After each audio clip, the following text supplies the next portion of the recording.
Okay students, now we will focus on the third use of future indefinite tense.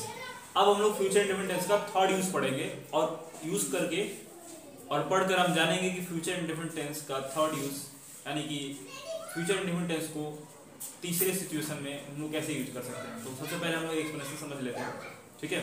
Explanation समझते हैं। To express offer, invitation और suggestion, किसी भी व्यक्ति को ऑफर करने के लिए, ठीक है। ऑफर मतलब प्रस्ताव, ठीक है ना, या कोई भी चीज में हेल्प करने के लिए उसको बोलते हैं ऑफर। देखिए इनविटेशन मतलब क्या होता है, निमंत्रण, आमंत्रित करने के लिए, ठीक है। कहीं पर भी आमंत्रित करने के लिए हम क्या बोलते हैं, इनविटेशन बोलते हैं। तो किसी व्यक्ति को इनवाइट करने के लिए, और सजेशन, सजेशन मतलब सलाह, सलाह लेने के लिए भी और सलाह देने के लिए भी हम क्या कर सकते हैं, फ्यूचर इंडेफिनिट टेंस का प्रयोग कर सकते हैं, ठीक है ना। तो फ्यूचर इंडेफिनिट टेंस का जो हमारा थर्ड यूज उसमें क्या कर सकते हैं, किसी भी व्यक्ति को क्या कर सकते हैं, ऑफर दे सकते हैं किसी चीज के लिए, उनको इनवाइट कर सकते हैं और सलाह ले भी सकते हैं और सलाह भी दे भी सकते हैं, ठीक है ना। तो जब कभी भी आपको किसी से सलाह लेना होगा या सलाह देना होगा तो आप क्या कर सकते हैं, फ्यूचर इंडेफिनिट टेंस का प्रयोग कर सकते हैं, ठीक है ना। तो सबसे पहला एग्जांपल हम लोग समझ लेते हैं फ्यूचर इंडेफिनिट टेंस का जो हमारा है। देखिए पहला एग्जांपल है शैल आई हेल्प यू। यहां पे देखिए, यहां पे समझिए, शैल आई हेल्प यू। अब इसका अर्थ आप लोग मत निकालेंगे क्या मैं आपकी मदद करूंगा, ये नहीं होगा। यहां पे इसका मतलब होगा कि शैल आई हेल्प यू, इसका मतलब होगा क्या मुझे आपकी मदद करनी चाहिए। समझ रहे हो मेरी बात, समझना अच्छे से समझना। शैल आई हेल्प यू क्या मतलब होता है, क्या मुझे आपकी मदद करनी चाहिए। तो यहाँ पे आप क्या कर रहे हो, सजेशन कर रहे हो, इन्विटेशन कर रहे हो, ऑफर दे रहे हो। यहाँ पे आप ऑफर दे रहे हो, क्या मुझे आपकी मदद करनी चाहिए। तो अगर आपको लग रहा है कि हाँ भाई अगला जब पूछ रहा है कि मुझे उसकी मदद करनी चाहिए, तो उसमें अगर आपको हेल्प चाहिए आप क्या बोल सकते हो, यस यू शैल। यस का मतलब होगा कि हाँ आपको मेरी मदद क्या करनी चाहिए, करनी चाहिए। दूसरा सेंटेंस देखिए, shall I bring you a glass of water. यहाँ पे हम क्या कर रहे हैं, ये भी हमारा क्या है, ऑफर है कि नहीं। ये हमारा ऑफर था,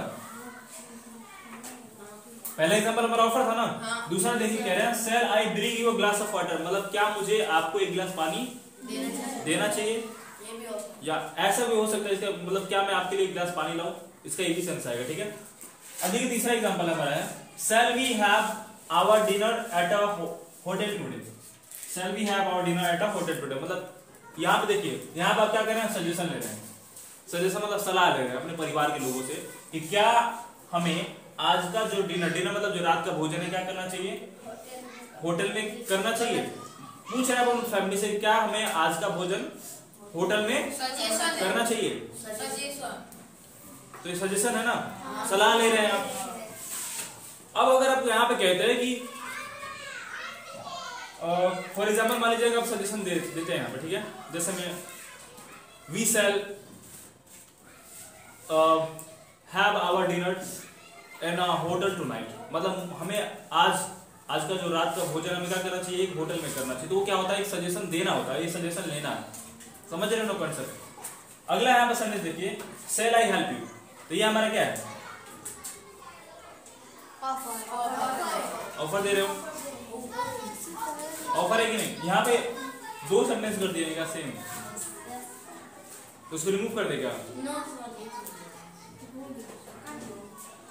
रिमूव कर दें। चलिए इसको रिमूव कर दें सर। हेल्प यू को बस रिमूव कीजिए, उसके बाद राइट में कुछ और लिखिए। चलिए सेंटेंस ही चेंज करते हैं, ठीक है।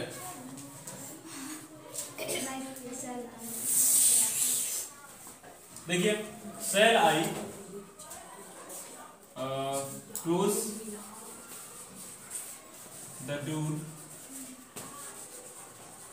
For you. अब यहाँ पे क्या है हमारा, shall I close the door for you, इसका मतलब क्या मुझे आपके लिए दरवाजा बंद कर देना चाहिए। तो ये क्या है, सजेशन है, इनविटेशन है और क्या है, ऑफर है। सजेशन, सजेशन, सजेशन है ना ये। yes. क्या मुझे आपके लिए दरवाजा बंद कर देना चाहिए, ठीक है। मतलब आप चाहते हो कोई व्यक्ति बंद ना करे, आप उनके बजाय क्या कर दो, दरवाजा बंद कर दो। तो आप बोलेंगे कि shall I close the door for you. आ रही बात समझ में, नोट कर लीजिए फिर।